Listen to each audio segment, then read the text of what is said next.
today's video.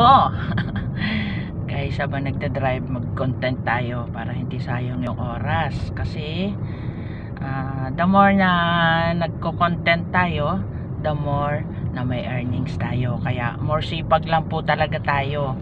Guys, pagka nandito ka sa Mita World, dapat alam mo yung pinasok mo.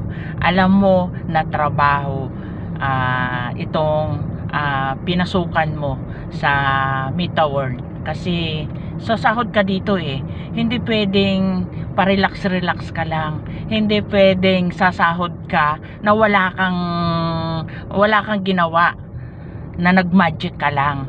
Dito guys, kailangan handa ka.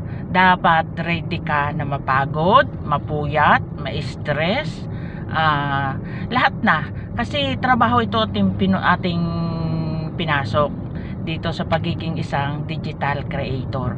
Dapat handa ka sa lahat.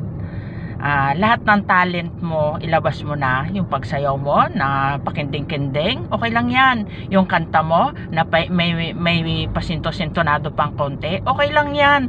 At least pinaghirapan mo yan. Hindi mo hiningi, hindi mo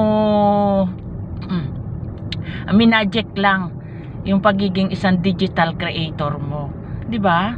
Normal 'yun na tayo ay mapagod, mapuyat, magutom, ma-stress, or umiyak, tumawa, lahat mararanasan mo pag naging isang digital creator ka na.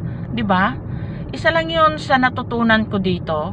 Kasi minsan yung pinopost mo, mayroon tinatamaan, mayroon ng akala nila yung lahat ng pinopost mo totoo. Akala nila na nag-post ka lang na nag-emote, ay kala nila totoong malungkot ka. Akala nila nag-post ka na nakangiti ka, akala nila masaya ka. Hindi nila alam kung ano yung mga pinagdadaanan mo sa buhay mo sa real life. Ito yung masasabi ko dito sa pagiging isang digital creator. Na itatago mo yung saya, yung lungkot na nararamdaman mo pagka isa ka ng digital creator. 'Di ba?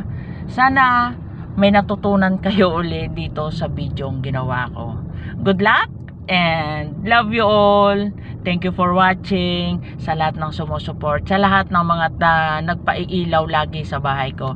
Thank you. God bless. Ako lang po ay nandito mag-isa lang ako sa kotse, kaya ayan, nakakapag content ako. Thank you. God bless.